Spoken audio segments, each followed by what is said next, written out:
भगवान श्री स्वामीनारायण के दिव्य सानिध्य में परम पूजनीय गुरुदेव शास्त्री जी महाराज संस्थापित इस गुरुकुल की यज्ञीय भूमि में इतने पवित्र संत इनके सभी के दिव्य सानिध्य में आज ऐसे ही जो श्वेत वस्त्र में संत है वैसे परम भागवत ऐसे आरएसएस राष्ट्रीय स्वयंसेवक संघ के प्रमुख पद पर विराजमान ऐसे मोहन भागवत जी सम्माननीय आदरणीय हमारे बीच में उपस्थित है। तभी हम तालियों के नाद से आदरणीय भागवत जी का हम स्वागत अभिवादन करते हैं। जब भी भागवत जी यहाँ पर प्रस्तुत हैं तो सम्माननीय आदरणीय भागवत जी के बारे में भी विश्व का सबसे बड़ा संगठन और इसके प्रमुख पद पर विराजमान है। 11 सितंबर 1950 में भागवत जी का जन्म हुआ था और देश की सेवा के लिए वे प्रथम से ही राष्ट्रीय स्वयंसेवक संघ के साथ में जुड़े।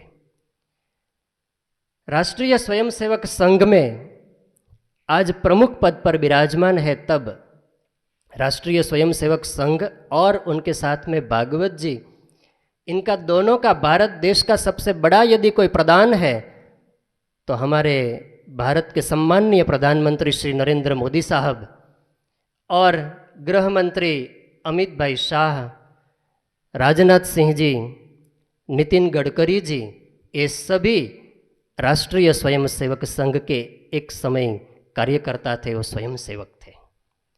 और ये संघ का प्रदान है इस देश को कि इतने बड़े विशाल देश का नेतृत्व कर रहे हैं।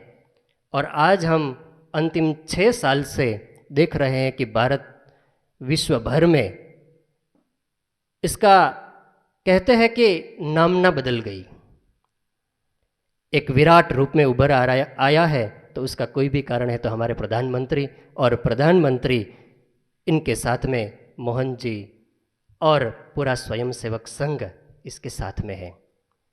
आपको और एक अभिवादन हम देना चाहते हैं गुरुकुल परिवार की ओर से कि थोड़े दिन पहले भारतीय संस्कृति की धरोहर विरासत ऐसे भगवान श्री राम की अयोध्या नगरी, वहाँ पर आपने मंदिर निर्माण की शिलान्यास विधि संपन्न की। इसके लिए आपको हार्दिक बधाई, बहुत बहुत बधाई, बहुत बहुत अभिनंदन। और हम ज़्यादा समय नहीं लेंगे, आइए भागवत जी जब यहाँ पर प्रस्तुत है, विराजमान है, तभी इनसे ही हम कुछ शब्द सुने। परंतु भागवत जी की एक ऐसी इच्छा है कि पहले छात्र हमें प्रश्न करें और हम आपको उत्तर दें, और उसके बाद में भागवत जी प्रवचन या तो कहे कि उपदेश मालाएं जो भी है बात करेंगे। मुझे बताया है इसलिए मैं बोलूँगा, नहीं तो आपको उपदेश वगैरह करने की कोई आवश्यकता नहीं है। आपको बहुत अच्छा मार्गदर्शन, उपदेश, पथ प्रदर्शन गुरुकुल में मिल रहा है। उस पर आप 100% हो जाओ तो सब अच्छा है। केवल एक बात बताता हूँ कि इसके बारे में, ये जो अपने को शिक्षा मिल रही है, इसके बारे में श्रद्धा से सोचना, यानी सकारात्मक सोचना, उल्टा विचार नहीं करना, निगेटिव विचार नहीं करना। क्योंकि मनुष्य में ये शक्ति है कि वो मन से जैसा सोचता है वैसा ही बनता है। इसलिए संतों ने एक कहानी बताई है, आपने सुनी होगी, फिर से सुनिए। तो जंगल में घूमते घूमते एक आदमी रास्ता भूल गया और फिर ढूंढने लगा, तो रास्ता मिले ही नहीं। गर्मी के दिन ढूंढते ढूंढते थक गया। 11 बजे, 11:30 बजे थक गया। एक बहुत बड़ा पेड़ देखा उसने, अच्छी ठंडी छाया थी उसके, वहाँ जाके बैठ गया और सोचने लगा। अब उसको पता नहीं, वो जो पेड़ था बड़ा, वो था कल्पवृक्ष, यानी जिसके नीचे बैठकर जो इच्छा करते हैं वो तत्काल पूरी होती है। तो वो सोचने लगा कि बहुत धूप है, परेशान हो गया, थक गया हूँ, प्यास लगी है, कहीं पानी मिलता तो कितना अच्छा होता। तो न जाने कहाँ से इतना बड़ा ठंडे पानी का गिलास उसके सामने, सुंदर सुगंधित जल। अब वो प्यास लगी थी, प्यासा था, इसलिए उसने सोचा कुछ नहीं, पानी चाहिए था, पानी सामने दिख गया, पानी पी गया, पूरा गिलास खाली कर दिया। अब जब ऐसा होता है ना, तो 1-2 मिनट में फिर भूख लगती है, शरीर के सारे रस फिर से प्रवाहित होने लगते, जठर रस भी प्रवाहित होने लगता है। तो उसको भूख लगी, तो उसने कहा पानी की इच्छा हुई तो पानी मिल गया, कितना अच्छा हो गया है। भूख लगी, ऐसे ही कहीं से खाना आ जाता तो कितना, तो एकदम सोने की थाली सामने लग गई, 16-17 प्रकार की सब्जी, 4-5 प्रकार की दाल, 8-10 प्रकार के चावल, ये रोटी वो रोटी, बाजरा का रोटला, ये वो सब, और मिठाई 10 प्रकार की। 2-3 आदमी का खाना। अब भूखा तो था ही, बहुत घुमा था पैदल, शुरू हो गया। 2-3 आदमी का अकेला ही खा गया। अब आदमी जब थक के आता है और ऐसा भोजन कर लेता है, तुरंत नींद आती। उसने कहा वाह मस्त भोजन हो गया, अब सोने को मन कर रहा है, बिस्तर रहता तो अच्छे सो लेता, तो बिस्तर आ गया एकदम, तो सो गया। 2-3 घंटा खूब अच्छा सोया, फिर जागा। अब कोई प्यास नहीं थी, पेट में अन्न था, इसलिए भूख भी नहीं थी, और विश्राम भी हो गया था।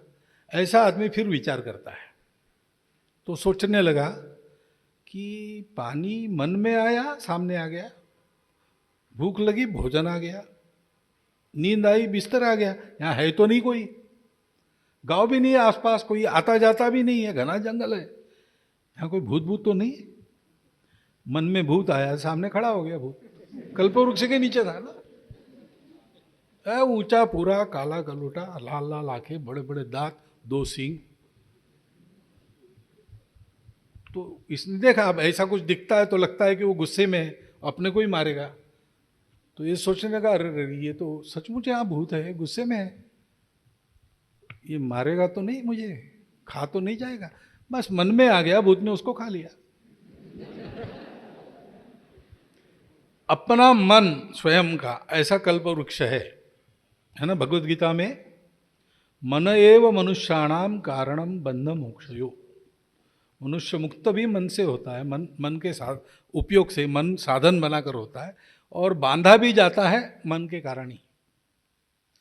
तो अपने मन को हमेशा सकारात्मक श्रद्धा युक्त रखना, और जो सुनते हैं पढ़ते हैं वो करना, करने से होता है, न करने से नहीं होता। तो ऐसे ही फिर से 3 मित्र जंगल में भटकने के लिए गए, रास्ता भूल गए, भूख लगी तो सामने एक छोटा वनवासी गांव था, वहाँ गए, भाई भूखे हैं हम, कुछ तो दो। तो वनवासी बड़े उदार रहते हैं, एक ने दूध दिया, एक ने आटा दिया, एक ने गुड़ दिया, एक पुराना बर्तन एक घर से मिला, माचिस की डिब्बी मिली एक घर से। तो फिर जंगल में जाके पत्थरों का चूल्हा बना के उसमें लकड़ियाँ वगैरह जुटा के सुखड़ी बनाने लग गए।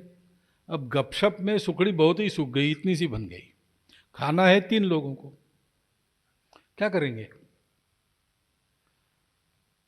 तो सच्चे मित्र रहते तो क्या, छोटा थोड़ा था बांट कर खाते, लेकिन वो सही मित्र नहीं थे, इसलिए उन्होंने सोचा एक की भूख मिटती है तो एक खाएगा, लेकिन कौन खाएगा। तो बोले अब खाली पेट हम सो जाएंगे। तो आदमी खाली पेट सोता है तो सपने आते हैं, तो सपने आएंगे, फिर जागकर सपना बताना अपना, जिसका सपना सबसे अच्छा वो खीर खाएगा। ठीक है, सो गए। थोड़ी देर के बाद एक ने सब दोनों को जगाया, अरे क्या सोए हो, खीर मैं ही खाने वाला हो, इतना सुंदर सपना। क्या सपना। तो बोले मैं नींद में जाग गया सपने में और उठ के जाने लगा। जंगल के बाहर एक शहर था, शहर में कोई दिख नहीं रहा था। खोजते खोजते शहर के मध्य में एक बड़ा मैदान था, वहाँ सब लोग जमा थे, मैंने देखे। तो मैंने एडिया उठा उठा के उस भीड़ में देखा क्या कर रहे हैं। तो बीच में एक हाथी घूम रहा था सूंड में माला लेके। मैंने पूछा क्या है, तो उन लोगों ने कहा ऐसा है, इस शहर की राजकुमारी, उसका विवाह है, बहुत ढूंढे लेकिन योग्य आदमी मिला नहीं, तो हाथी के सूंड में माला दी है, माला जिसको पहनाएगा वो इकलौती लड़की है, उसका पति बनेगा और इस शहर का राजा भी बनेगा। तो मैं मजा देखने खड़ा हो गया। सूंघते सूंघते हाथी मेरे पास आया, उसने मुझे सूंघा ऊपर से नीचे और माला मेरे गले में डाल दी। फिर क्या, लोगों ने मुझे कंधा पर लिया, जुलूस निकला, राजमहल में गए और धूमधाम से बैंड बाजे की आवाज़, पटाखों की आवाज़ में, और उस राजकन्या से मेरा विवाह हो गया। मैं राजा भी बन गया, सुंदर राजकन्या का पति भी बन गया, संपत्ति भी आ गई, और क्या चाहिए, इससे अच्छा सपना क्या होता है। तो दूसरे ने कहा अरे इसके लिए जगाया, तो इससे तो मैंने अच्छा सपना देखा। कौन सा अच्छा सपना देखा? तो बोले अरे भाई ये राजा, राज्य, राजकुमारी, धन, ये साथ थोड़ी आते हैं। मैं तो सपने में जागा, देखता हूं सामने प्रत्यक्ष नारायण खड़े, शंख चक्र गदा पद्म सहित। तो मैंने तुरंत नमस्कार किया, साष्टांग। तो नारायण ने कहा कि भक्ता, हम तुम पर प्रसन्न हैं, इस जन्म के बाद तुम्हारी मुक्ति पक्की। अब इससे कोई अच्छा है? अब दो तो हो गए, तीसरा था, लेकिन वो कुछ बोल नहीं रहा था, मुंडी नीचे डाल के ऐसा। तो उनको लगा इसका सपना अच्छा नहीं, कंपटीशन में ये नहीं है, वो पूछ लो इसको। पूछा तुम्हारा क्या है? तो नहीं हमारा इतना अच्छा सपना नहीं है, आप दोनों तय करो किसने खाना, मैं तो कंपटीशन में नहीं हूँ। नहीं नहीं फिर भी बताओ, तीनों का सपना सुनने के बाद ही निर्णय होगा। तो अच्छा आप आग्रह कर रहे इसलिए बताता हूँ, फिर मत बता बोलना कि क्यों बताया। मेरे सपने में न राजकुमारी आई न नारायण है। मेरी आंख खुली तो सामने एक राक्षस खड़ा और बड़ा गुस्से में था। मैं थर थर कांपने लगा। माफ करो दैत्यराज, क्यों ऐसा? तो तुम पर मैं गुस्सा नहीं हूं, तुम चिंता मत करो, ये तुम्हारे दो है ना तुम्हारे साथ आए हुए, ये नालायक लोग हैं, मैं इस पेड़ पे रहता हूं, इसके तरफ पैर करके सोए हैं, इनको मैं खाने वाला हूं। तो मैंने कहा महाराज ऐसा मत कीजिए, मेरे बहुत अच्छे मित्र हैं, बहुत दयालु है, उनका अपराध भी कुछ नहीं, किसको मालूम आप यहाँ पर रहते हो। तो नहीं नहीं, आग में हाथ जानबूझकर डालो या अनजाने में डालो, जलना तो है ही, अपराध हुआ है, अब उनको सजा मिलेगी। तो मैंने कहा महाराज वो मेरे दोस्त है, तो उनके अपराध की सजा आप मुझे दीजिए, मैं मेरे दोस्तों के लिए मरने के लिए तैयार हूं। तो राक्षस ने कहा अच्छा, लेकिन तुम्हारा तो ऐसा अपराध तुमने किया नहीं, ये ठीक है तुम उनकी सजा ले रहे हो, लेकिन तुमने अपराध नहीं किया, इसलिए तुमको जरा नरम सजा होगी। फिर राक्षस ने इधर उधर देखा, पूछा उनके बर्तन में क्या है? तो मैंने कहा महाराज जो सुखड़ी बनी है भूख मिटान। हाँ वो सुखड़ी खा जाओ, यही तुम्हारी सजा है। मैंने कहा महाराज वो तो वो सपना बताने का। बोले सपना अपना नहीं, तुम सुखड़ी खाते हो कि मैं तुम्हारे दोस्तों को खाऊं? तो क्या करता, आपको बचाने के लिए मुझे सुखड़ी खाने पड़ी। तो दोनों दौड़ के वो बर्तन खोलते तो सुखड़ी गायब। अरे भाई हमको बुलाया क्यों नहीं, तीनों मिलके उस राक्षस को भगा देते। तो मैं कितने आवाज दिए, लेकिन तुम्हारे तो विवाह का बैंड बाजा बज रहा था, तुमको सुनाई नहीं दिया होगा, और इनके सामने नारायण प्रत्यक्ष खड़े थे, ये क्यों इधर उधर देखने, अकेला ही पड़ गया मैं। मतलब क्या है, ये सारी बातें जो है सुनने को अच्छा लगता है, पूछने को अच्छा लगता है, करना महत्व की बात है। जो अच्छा सोचते हो वो करना प्रारंभ करो तो जीवन बन जाएगा, करने से होगा। भारत की सेवा करना शुरू करो, हो जाएगा। थोड़ी इधर उधर गलती, राह भटक गई तो फिर से रास्ते पर आ जाओगे, करते करते सब होता है। अच्छे भाव से, श्रद्धा से, सकारात्मक बुद्धि से करो, जो सुनते हो करके देखो, सब ठीक हो जाएगा।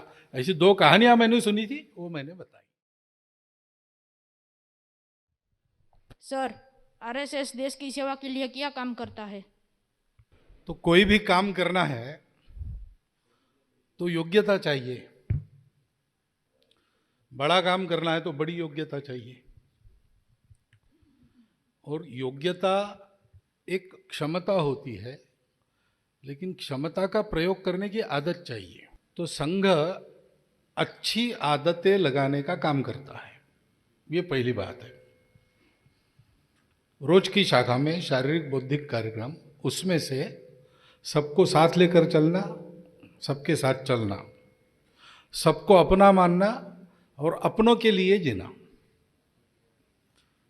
ऐसे जीवन की छोटी छोटी बातें रहती है। आदत की बातें छोटी रहती है, वो छोटी छोटी बातों में से बड़ी आदतें उत्पन्न करने का काम चलता है। अंग्रेजी में एक कहावत है, take care of the pennies, then pounds will take care of themselves. यानी पैसे पैसे की चिंता करो तो रुपए की चिंता अपने आप हो जाती है। ऐसे ही व्यवहार की छोटी छोटी बातें ठीक करो। जैसे कहते हैं कि जीवन में नम्रता चाहिए। वृक्षों को फल अधिक आएंगे तो वृक्ष भी नीचे झुकता है, वो तन के खड़ा नहीं होता कितने फल है मेरे, ऐसे वो नम्र हो जाता है।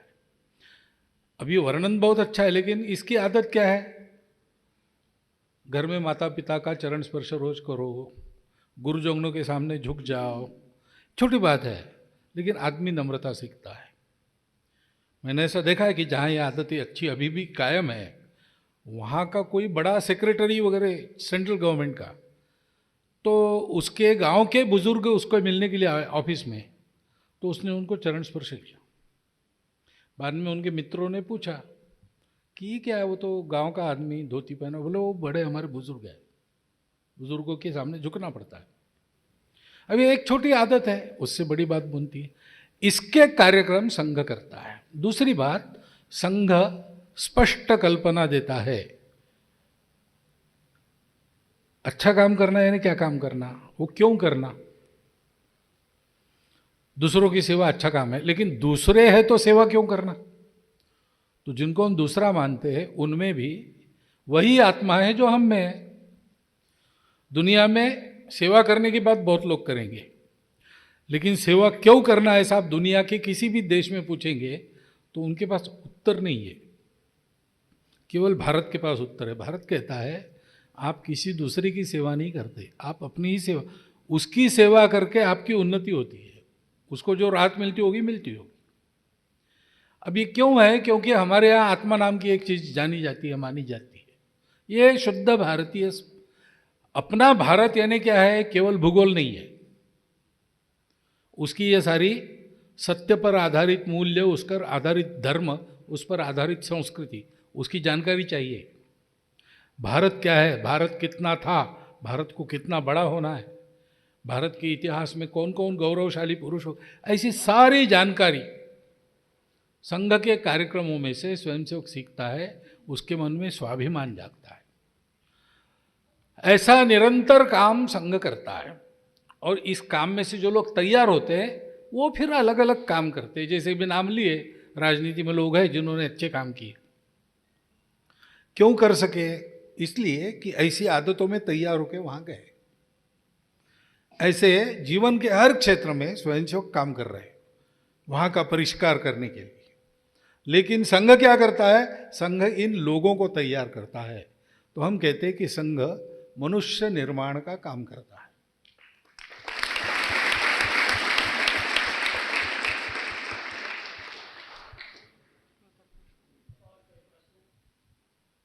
उधर एक हाथ ऊपर था।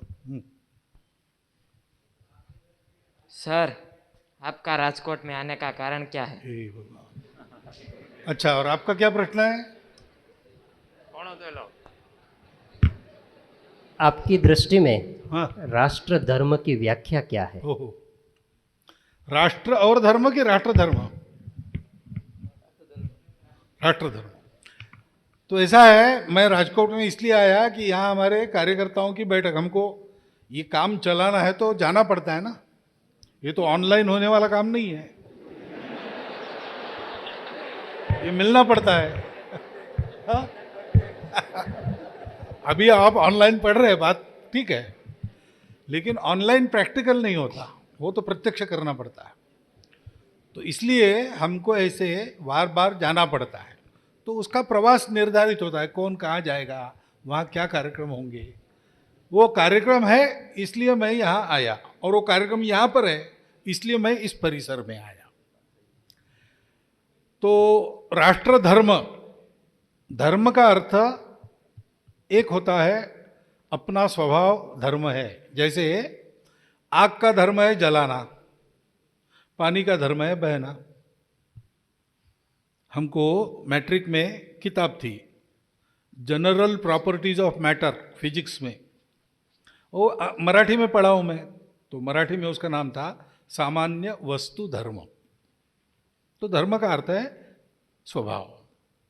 दूसरा धर्म का अर्थ है कर्तव्य। तो राजा के प्रति प्रजा का धर्म क्या है, पिता के प्रति पुत्र का धर्म क्या है। भगवान राम ने पुत्र धर्म का पालन करके एक आदर्श, ये भी धर्म है।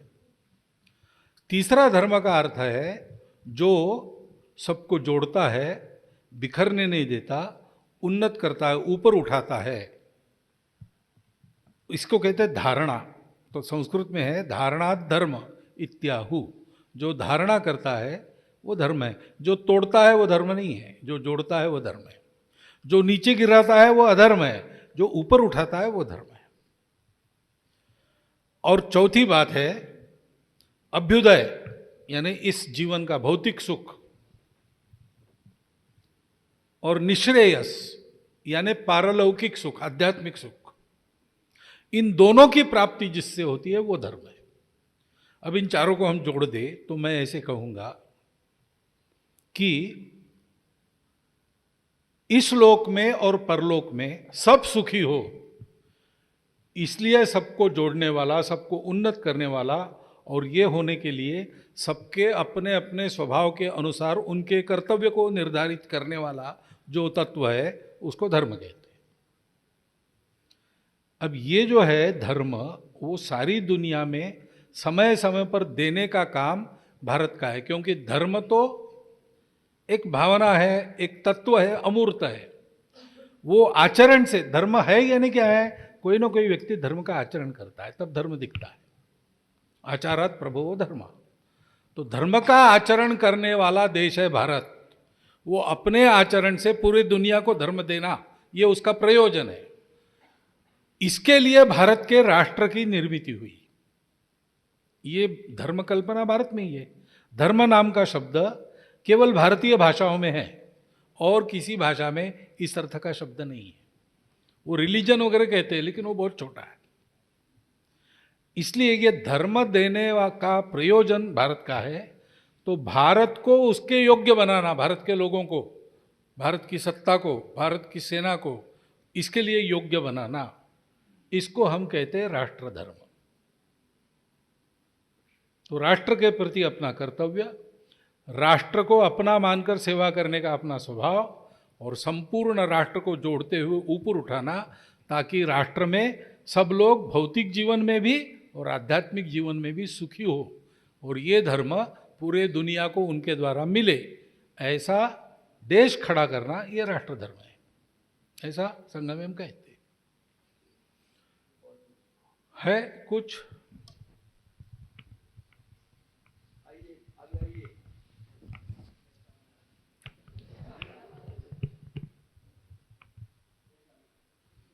चलो सामने आके जरा जोर से पूछो।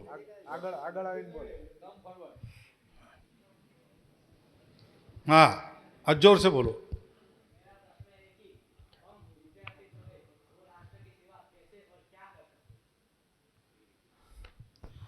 पहली बात, राष्ट्र को जानना, क्योंकि राष्ट्र शब्द के बारे में कंफ्यूजन है। राष्ट्र का भाषांतर करते नेशन।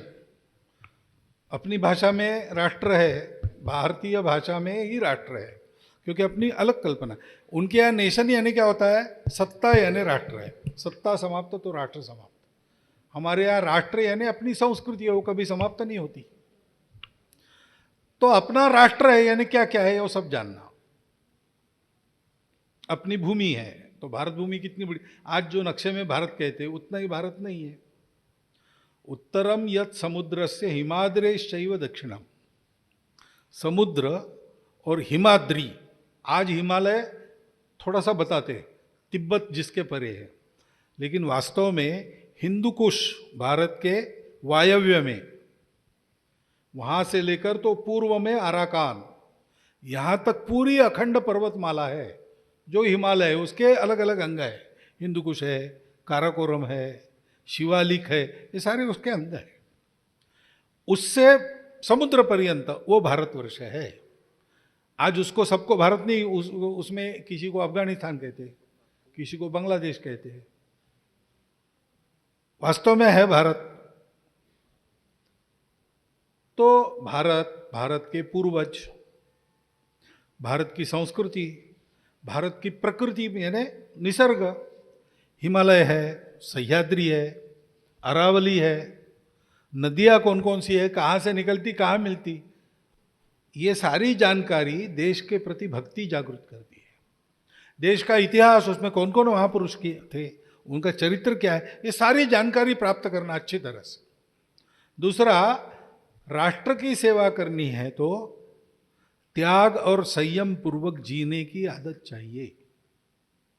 स्वार्थ और स्वैराचार से सेवा नहीं होती, और अपने आध्यात्मिक मूल्य उसी जीवन को हमको सिखाते हैं, तो उनका अभ्यास करना और जीवन में लक्ष्य रखना।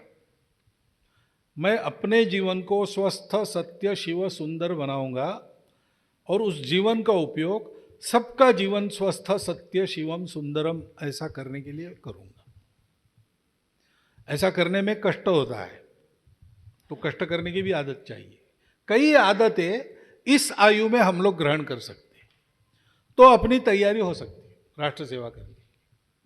ये तैयारी बहुत लोगों ने ऐसी की, तो उनका जीवन पढ़ते हैं तो पता चलता है। लोकमान्य तिलक ने कैसी तैयारी की, वल्लभ भाई पटेल के जीवन में जब से उन्होंने तैयारी की इस बात की, कैसे की। गांधी जी का तो पूरा है ही, कैसे प्रयोग एक एक करके उन्होंने अपने आप को बताया।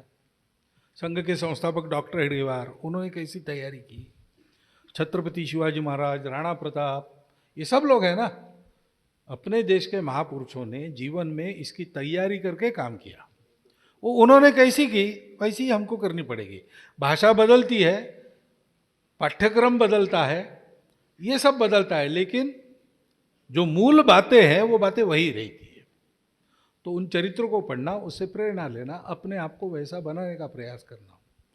हमेशा अच्छा सोचना, खराब नहीं सोचना। मैं अच्छा बनूंगा, मैं खराब नहीं बनूंगा।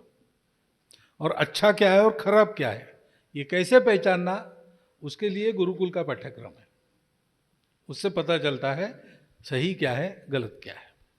ये बातें यहाँ आपको सिखाई जाती है, वो ठीक से सीखना। सब्सक्राइब कीजिए राजकोट गुरुकुल चैनल को और बेल आइकन को दबाएं लेटेस्ट वीडियो सबसे पहले देखने के लिए।